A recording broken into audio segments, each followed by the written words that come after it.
জগতে ছিলাম। আল্লাহ একটু প্রশ্ন করলেন, কোটি কোটি মানুষের সামনে প্রশ্ন করছেন, মানুষেরা আমি কি তোমাদের আল্লাহ নই? প্রশ্ন ধরনটা দেখেন, আমি কি তোমাদের আল্লাহ নই? তখন মানুষেরা সবাই একসাথে বলল, কলু বালা, জি হ্যাঁ আপনি আমাদের আল্লাহ। ধরে বলল সুবহানাল্লাহ। আল্লাহ তাবারাক ওয়া তাআলা এই আওয়াজটা শুনে পুরো মনে আনন্দ অনুভব করে আল্লাহ তাবারাক ওয়া তাআলা খুশি হলেন। আল্লাহ বলছেন, বান্দা তোমরা সবাই আমাকে আল্লাহ বলে মানো? বলে হ্যাঁ। যখন আল্লাহ এই খবরটা পেলেন তখন আল্লাহ দুটো মেশিন তৈরি করলেন। একটা মেশিনের নাম বাবা আর একটা মেশিনের নাম মা। এই দুটো মেশিনকে তৈরি করার পর দুটোকে চালু করে দিলেন। দুটো মেশিন যখন চালু হয়ে গেল, সেই দিন আব্বার পক্ষ থেকে মায়ের ছোট্ট ঘরের ভিতরে একই সঙ্গে কম বেশি ৬০,০০০ ভাই বোন মার পেটে ছোট্ট একটা ঘরে ঢুকে গেছে। বোঝা যাচ্ছে কথা তো?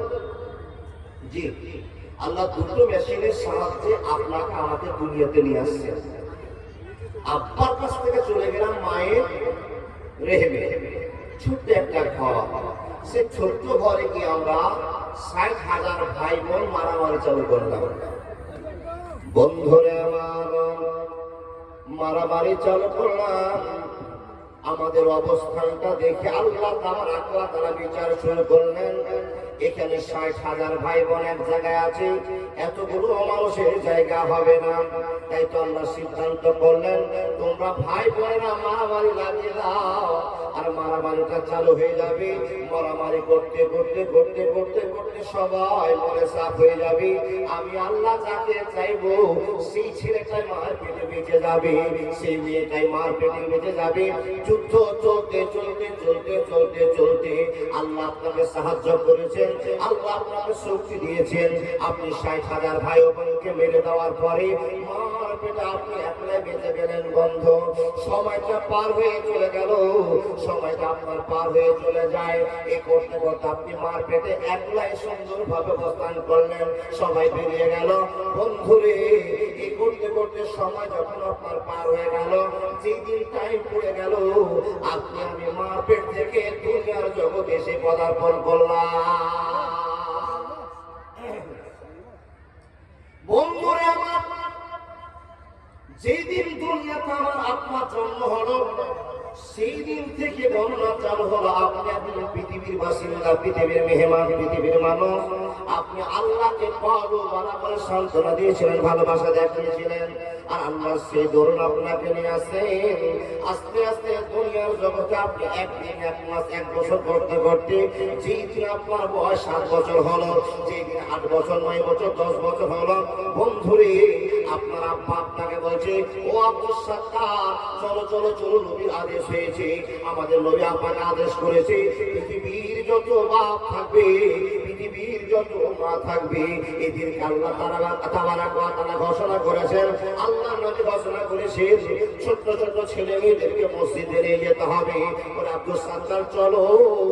বন্ধুরে আমার, আপনার ছেলেকে আপনি মসজিদ দিয়ে আরম্ভ করলেন। ছেলেটার বয়স যখন বাড়তে শুরু হলো, দেহের গঠন মোটা হলো, আওয়াজটা মোটা হলো, জীবনটা চলতে শুরু হলো। বন্ধুরে, যেদিন পরিপূর্ণ সব সংগঠনগুলো তৈরি হয়ে গেল, দেহের ক্ষমতা বেড়ে গেল, সেই দিন বাপ বলছে, আব্দুস সাত্তার চলো মসজিদে। আপনার আব্বার কথা আপনি আর শুনতে পারলেন না, আপনার আব্বাকে সম্মান দিলেন না, আপনি ঘাড় বাঁকা করে অন্যদিকে চলে গেলেন। নামাজ পড়তে আপনি পারলেন না, রোজা করতে আপনি পারলেন না, ইবাদতের জগৎ থেকে আপনি দূরে সরে গেলেন। বন্ধুরে, এবার আল্লাহ আপনাকে প্রশ্ন করে বলছেন, ইয়া আইয়ুহাল ইনসান মা গাররাকা বিরাব্বিকাল কারীম। তোমাকে ডাকি যদি একবার, আল্লাহ আমাকে কাছে টানো বারবার। তোমাকে ডাকি যদি একবার, আল্লাহ আমাকে কাছে টানো বারবার।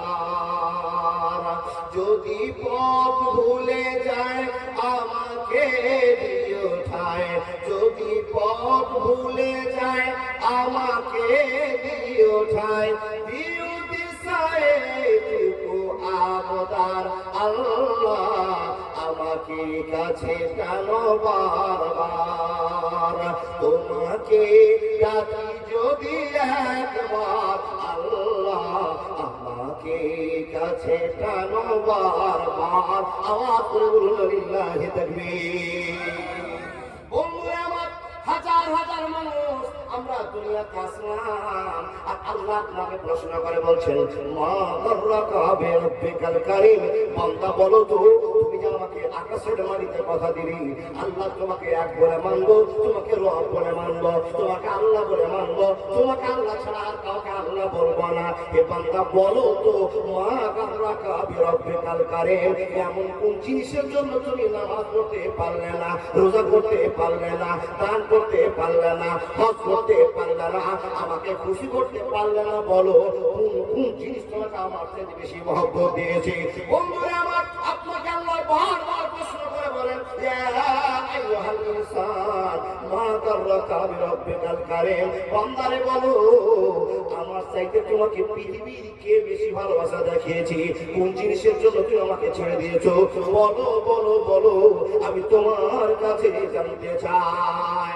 আপনার কাছে আমার প্রশ্ন ও দাদা বন্ধু আমার আপনাদের কাছে আমি ইমদাদুল প্রশ্ন করে বলছি বলুন তো কোন এমন জিনিসের সাদের জন্য আমরা নামাজ পড়তে পারলাম না রোজা করতে পারলাম না আমরা দান করতে পারি না বলুন তো কিসের কারণে আমরা তো পিছনে পড়ে গেলাম আল্লাহকে ভুলে যাওয়ার কারণটা বলুন কি কারণ নবীজি বলছেন দুটো কারণ কটা বললাম দুটো কারণ আল্লাহর বান্দা এই দুটো কারণ শুনবো তার আগে আপনাদেরকে বিচার করে দিতে হবে বিচার করতে পারবেন তো আজকে সবাই মন্ডল সবাই সর্দার শুধু আমার কথার সঙ্গে হুম করবেন বাবা করবেন তো আমি একটা কথা বলছি বচনে বচনে বেটি হারাইল কথা ফেরনের যুদ্ধতে গেল শিয়ালের মাথা মা বেটিকে ঝগড়া করে বটি পড়লো নাকে তিনজনের মধ্যে আমি দোষ দিব কাকে একটা কবিতা বললাম তাই না এর ভিতরে কত রহস্য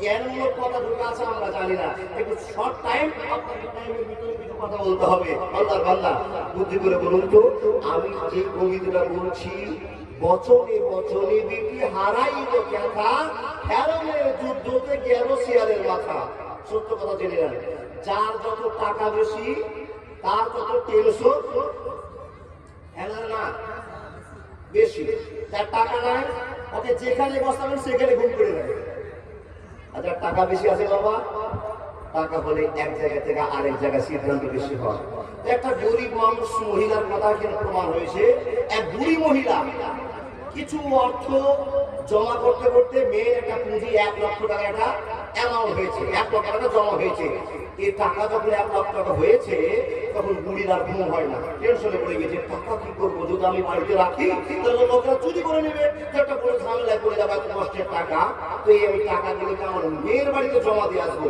তাই মেয়েটা বুড়ি মেয়েটা এই টাকাগুলোকে এক জায়গাতে একটা পুটলা করেছে পুটলা বুঝতে পারছেন বাবা কাপড়ে একটা পুটলাতে যত্ন করে বেঁধে বগলে চেপে ধরে বলছে আমার যা হবে হোক টাকা যেন না হবে কে বলছে বয়স্ক মহিলা বুড়িটা বগলে টাকা তহবিলটাকে ধরেছে ধরে বলছে আমার যা হবে হোক টাকা যেন না হয় টাকার কত ময়া বুঝতে পেরেছেন বাবা আমার যা হবে হোক বলছে আমার যা হবে হোক আমার টাকা যেন না হারায় এই স্লোগানটা দিচ্ছে আর রাস্তায় চলে যাচ্ছে এখন বর্তমানে বাবা চোর আছে বর্তমানে তো এই চোরকে পাকা চোর বলা হবে না এরা রাজাখোর চোর ড্রাগসের জন্য বাবার পুঁজি শেষ করেছে ড্রাগস ব্যবহার করার জন্য গুলগুট্টা করার জন্য পয়সা পাচ্ছে না তখন সুস্কানি করছে বাবা এরকম বর্তমানে চোর এখন অনেক দেখা যাচ্ছে না যাচ্ছে তো আচ্ছা আপনাদের দিকে ড্রাগসের প্রচলন চলছে তো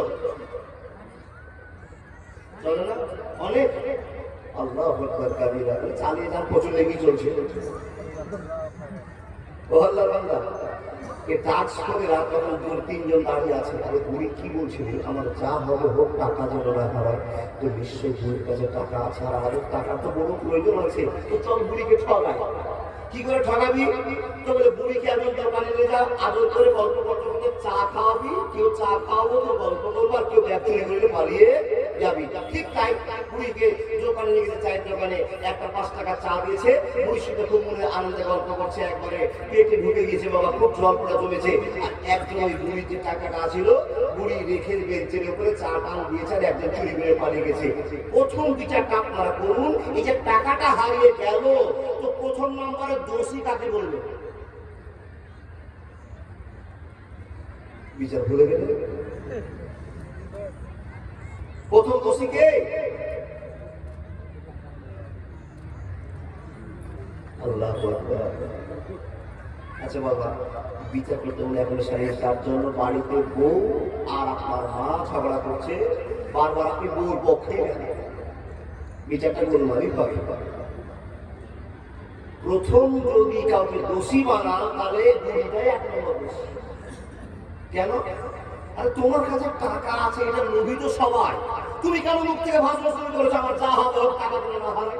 তা তোমার টাকা তো চুরি হবে বাবা। এখানে 1 নম্বর দোষীকে বুড়ি।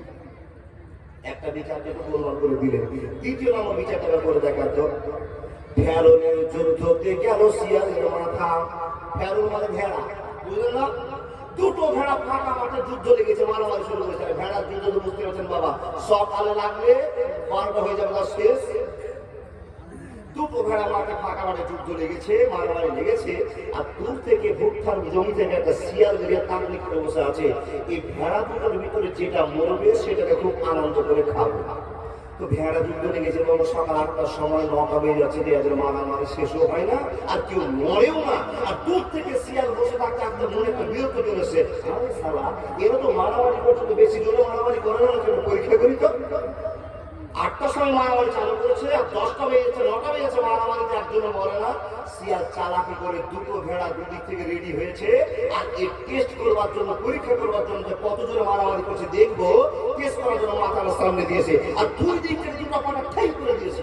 যেমনই দেওয়া শিয়াল মনে সাপ। আচ্ছা বলুন তো দোষ কার? বিচার ভালো করতে জানছে। আল্লাহ আকবার। বিচারটা এবার ঠিক হয়েছে। দোষ কার? শিয়াল। আল্লাহ বলুন।